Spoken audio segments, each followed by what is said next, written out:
Hello everyone. आज हम पढ़ेंगे क्रिया शरीर का फर्स्ट पेपर से फर्स्ट पार्ट। जो फर्स्ट आपका टॉपिक है वो शरीर है। तो शरीर आप क्या समझते हैं शरीर से? तो शरीर की हम परिभाषा देखेंगे सबसे पहले। तो शरीर इज तत्र शरीरम नाम चेतना अधिष्ठान भूतम पंचमहाभूत विकार समुदायात्मकम संयोगवाही। ये चरक जी ने दी है हमारी जो डेफिनेशन है इसकी, जिन्होंने छठे चैप्टर में दी है अपने चौथे श्लोक में।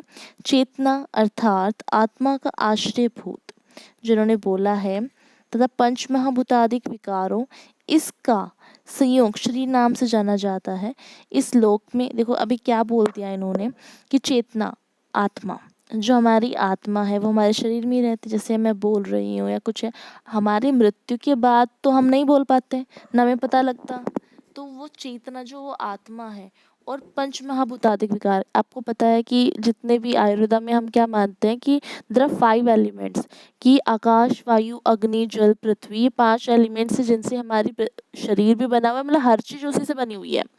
उन्होंने ये बोला था इन दोनों का जो संयोग है, आत्मा का भी और पंच महाभूतों का भी, उन दोनों का संयोग जो मिल रहा है वो शरीर नाम से जाना जाएगा। तो अब इसमें हम देखते हैं कि इस लोक में जितने भी द्रव्य हैं वो पंचभौतिक हैं। शरीर में पंच महाभूतों के विकारों के रूप में रस आदि धातुएं, दोषों तथा मलों का ग्रहण करना चाहिए। ठीक है। अब यह जो शरीर है वो संयोगवाही होता है, अर्थात त्रिदोष सप्त धातु तथा मल सम मात्रा में रहने से यह शरीर जो है वो गतिमान रहता है, और इनका वैषम्य जो है वो शरीर में क्लेश को उत्पन्न करता है। ठीक है।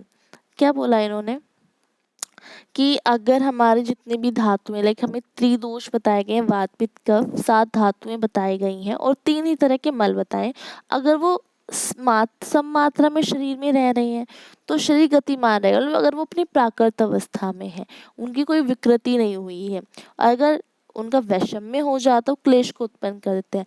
कहते हैं ना भी कोई भी कुछ ना कुछ तो डिफॉर्मिटी, कुछ तो चेंजेस हुए हैं तभी हमें कोई डिजीज होती है ना।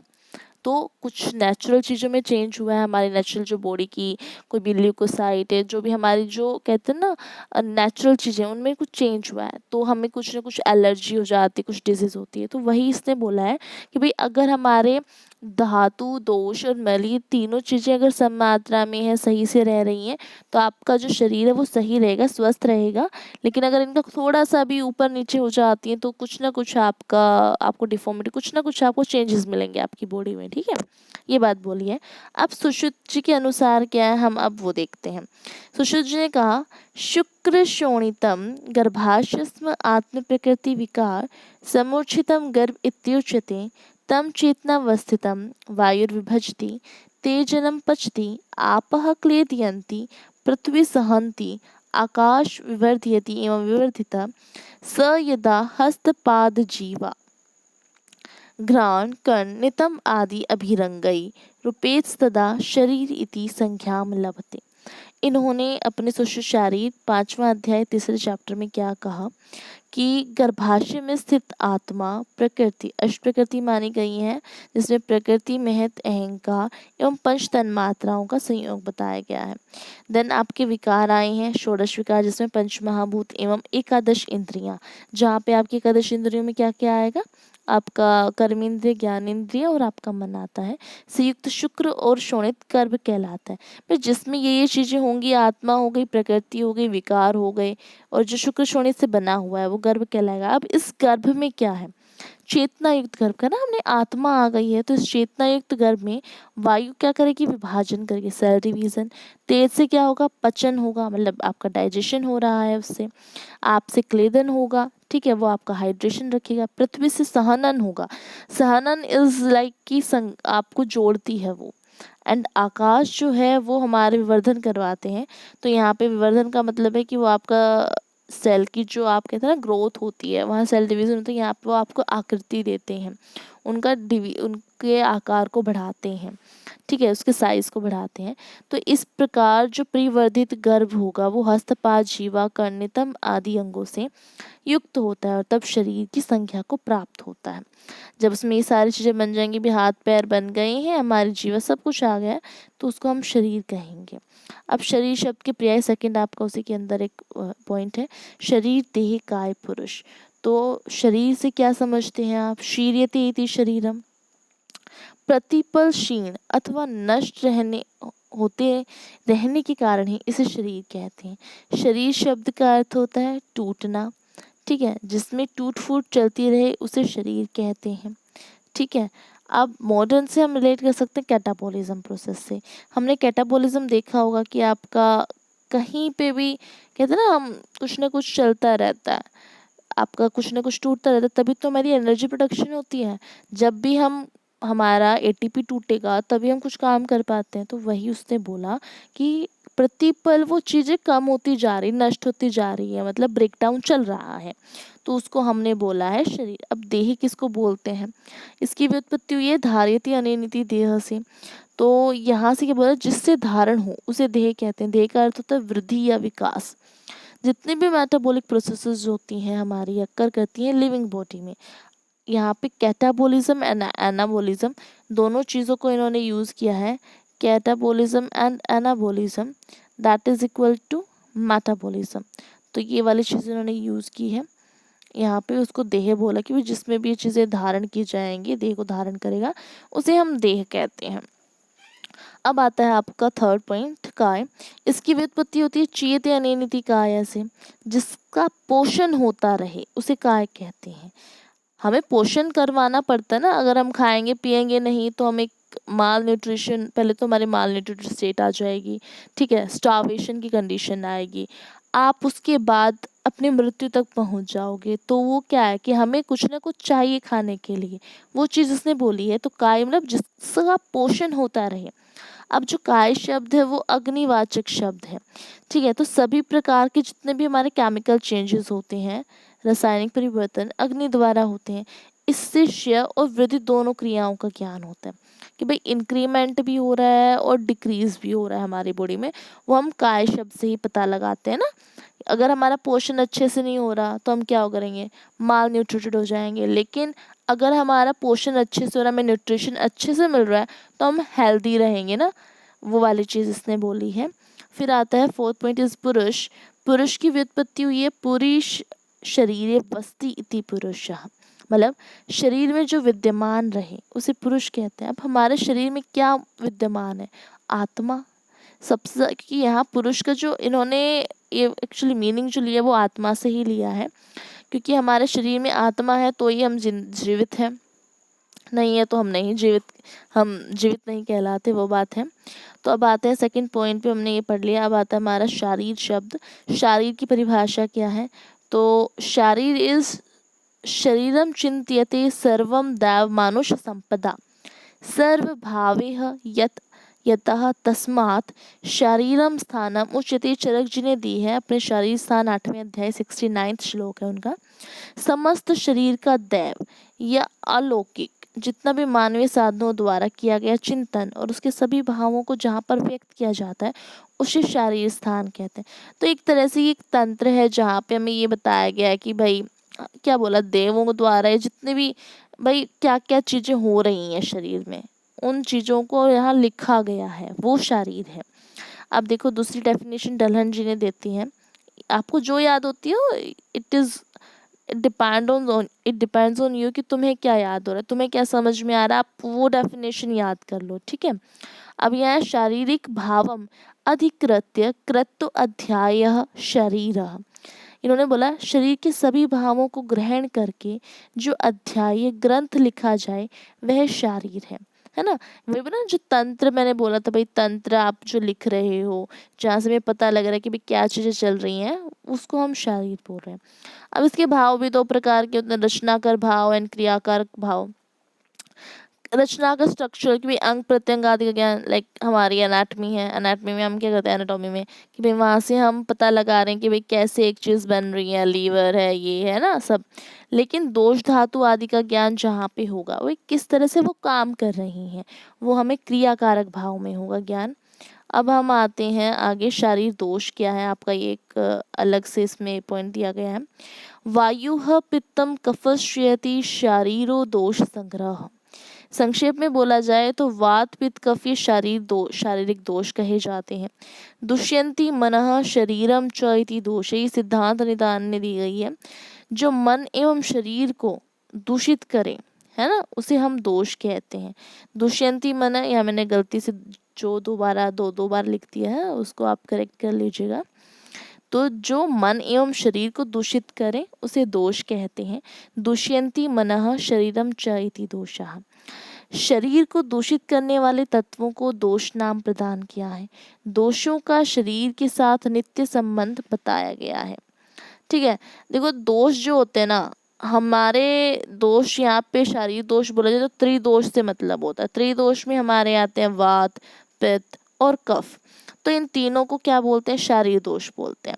अब ये जो क्या करते हैं कि अगर ये अपने प्राकृत अवस्था में मतलब इक्विलिब्रियम में रहेंगे तो भाई सही काम करेंगे, बिल्कुल आपके शरीर को धारण कर रहे हैं, आपकी सारी चीज़ें कर रहे हैं।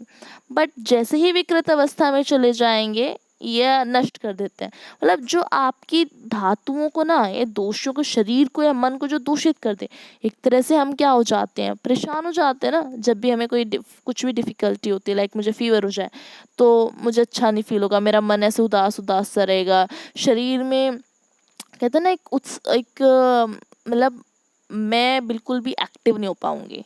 आई बी लाइक कि मुझे नहीं, मुझे पड़े रहना है, मुझे सोना है, मुझे बैठे रहना है ना। वो वाली जो चीज़ें हैं वो किसकी वजह से होती है, वो दोषों की वजह से होती है।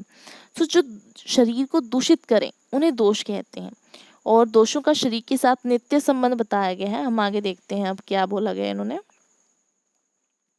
कि वायु पित्तम कफश्यति त्रयोदोषा समासतः विकृत अविकृत देहम घनंती ते वर्तयन्ति च।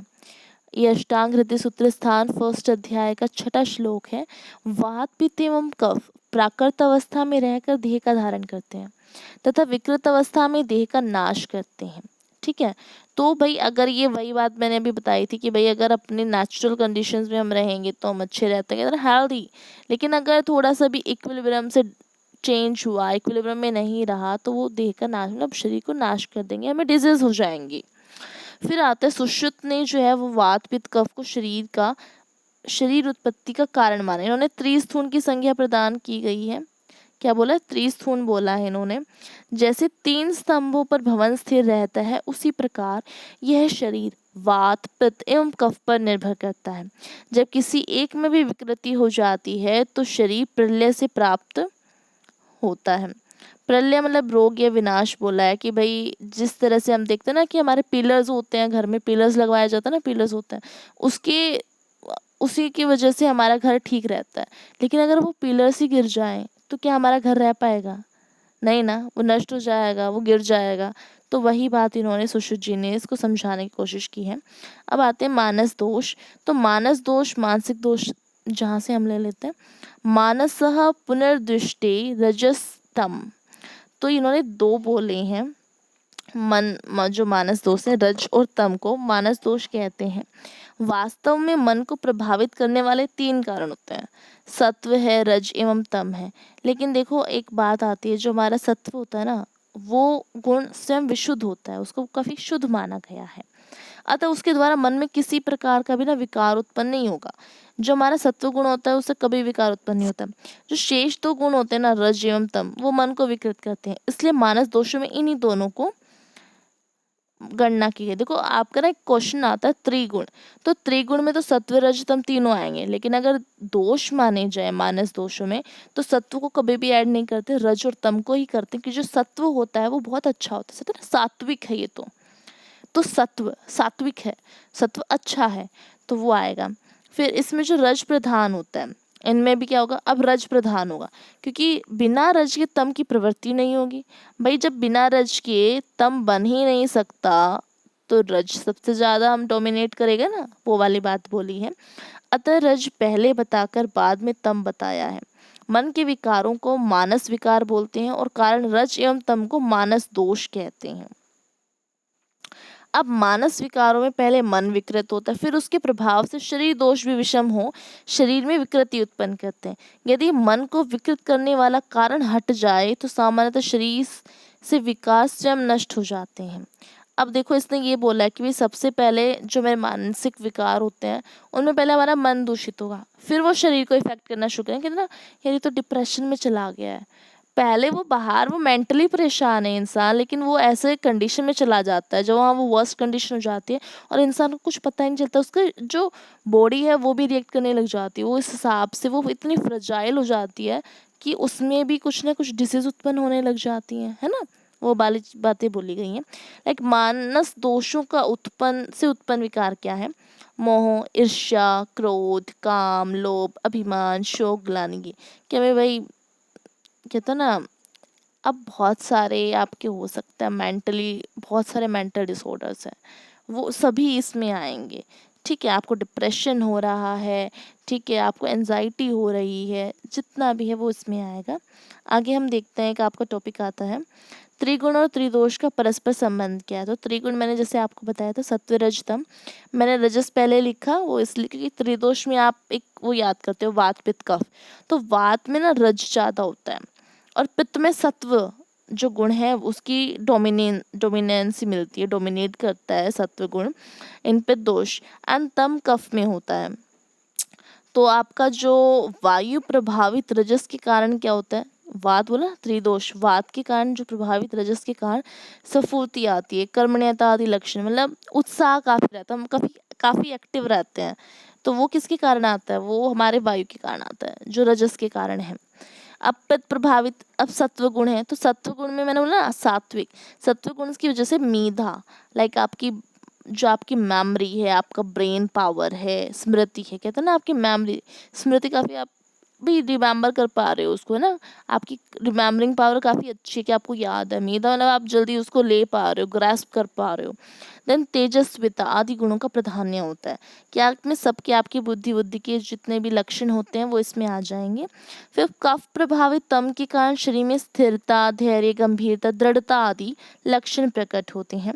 तम गुण के कारण क्या होगा, हमारे यहाँ पे स्थिरता आएगी, हम थोड़ा सा कहते हैं ना स्टेबल रहेंगे, हम चीज़ों से ज़्यादा प्रभावित नहीं होंगे ना, ये इंसान तो यार काफ़ी स्टेबल रहता है, ये ज़्यादा इमोशनल नहीं है, ये ज़्यादा रिएक्ट नहीं करता ना, यार हम ये रिएक्टिव नहीं है, ये इंसान काफ़ी सही रहता है दोनों कंडीशंस में। वो धैर्य कि भाई हम आराम से काम करते हैं, हमें कोई ज़्यादा जल्दी नहीं है, ना ज़्यादा वो करते हैं, आराम से हम चीज़ों में कुछ रखते हैं कि हाँ हो जाएगा थोड़ा सा ये।